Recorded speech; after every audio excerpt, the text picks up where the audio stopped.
Annyeong! It's achievement for me kapag nakapag-upload ako ng daily vlogs ko everyday. I always remind to myself na dapat ay everyday may upload ako kasi I consider my vlog as my diary na rin. Kahit mapa-short video man yan or long video, the important is I have a vlog that I upload in my YouTube channel. Siyempre, just like what I said on my previous vlog that I uploaded here in my channel, hindi ko na isipin if may manunod ba na aking mga contents.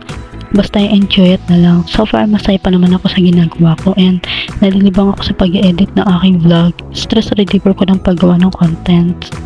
But of course, my contents are not same and other content creators na ang aesthetic ng mga vlog nila. I hate comparing myself to others but I can't help it.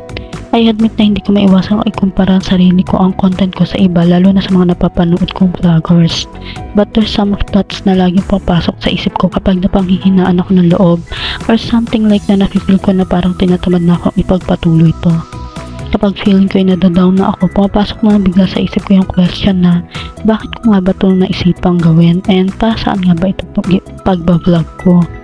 And then doon na papasok yung thoughts or sagot ko na I'm doing this because I just wanna film our daily routines and bondings. It's for our remembrance which we can watch in the future if ever. And then babalik na ulit ang sigla ko and ang desire ko to continue my vlogging journey. Maging successful man ako dito or hindi, it's fine. The important is I'm enjoying what I'm doing. Pagmasdan nyo naman ang dalawang ito, todo pa cute nga si mama and my younger sister sa camera while I'm busy eating on the side. Na mga oras na yan ay nasabay kami nila ate nanonood ng favorite TV show namin every night. That's how we bond as family together, watching movies or TV shows together, and sometimes ay nag-i-stock kami if may budget. Pero kapag hindi naman enough ang budget namin to buy our sum of snacks ay nagchichikahan na lang kami, enjoying the moment na nakakapag-chismisan kami during. And eto naman yung time na lumabas sandali ang mga kapatid ko and si mama. I decided na wag na sumama sa kanila and I was just continue watching TV na lang.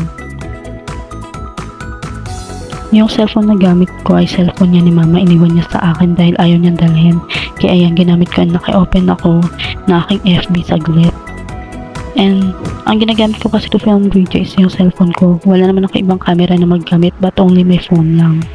So far, I'm contented naman, even cellphone lang ginagamit ko to film my vlog. The important is malinaw ang camera and of course may enough space to save my files. Kasi yung dating phone na ginagamit ko ay napakaliit lang na space kaya hindi ako makapag-save ng maraming files and ang hirap mag-save ng long video na inedit ko. Kaya masaya ako sa phone na ginagamit ko kasi marami akong files na naisi-save and I can also save long video. Basta ganun yung charing. Here, while I'm waiting sa mga kasama ko, seryoso ako sa panunood ng TV. I just left the gate and door open para makikita kung may mga tao sa labas. Mag-isa lang kasi ako ng mga time na iyan pero hindi naman ako natakot kasi hindi naman tahimik. Maingay pa ang mga kapitbahay which is good for me kasi alam ko may tao pa sa labas.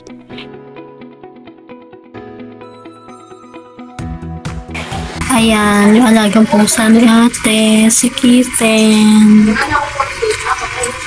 Lagi nandun sa bahay, si Pen, tsaka si Stripe, mga alaga ni ate.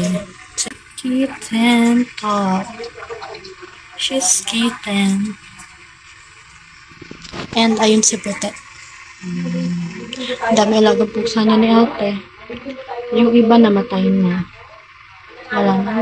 Yung nag-iisa namin pusa, si Misay. Wala na rin. Yun, si Misay yung aming nag-iisang pusa, alagang pusa. Kasi wala na siya. So sad.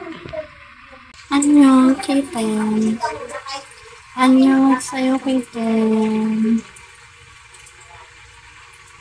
Annyeong sa'yo, Kitten nila. Ito malambing na pusa ni ate. Si Kitten. Yan. Kapag ginanon lang siya, gano'n talaga siya kapag ginanon siya. Talaga nagpapakalong siya. Ito lang yung pusa na yung sa mga pusa ni ate, ito lang yung hindi nangangalmot. Kasi si Pain, si Stripe, pag ginagano yung mga yan, mga nangangalmot yan, lalo na si Pain. Ito mabait din. Parang itong sinisay din, mabait din, hindi nangangalmot. Same sila ni Misay. Di ba, Kitten? Miss mo na si Misay, Kitten? Ay, ito yung ano nila. Ay, tingnan mo, ang ganda. Pang-display nila ate. Ay, parang naginaw yung yata siya. Wow! Ang ganda. Ang ganda pang-display. Ano nila ate, pang-display nila. Ang ganda. Magkano kaya nila ito in order? Ganda niya. Gusto ko mag ito din sa bahay kaso wala kasi mapaglalagyan doon ng mga ganito.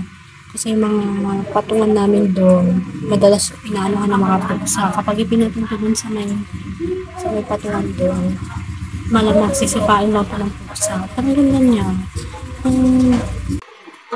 Ang liwanag, ang ganda. Maganda to pang display sa kwarto o sa bahay mo.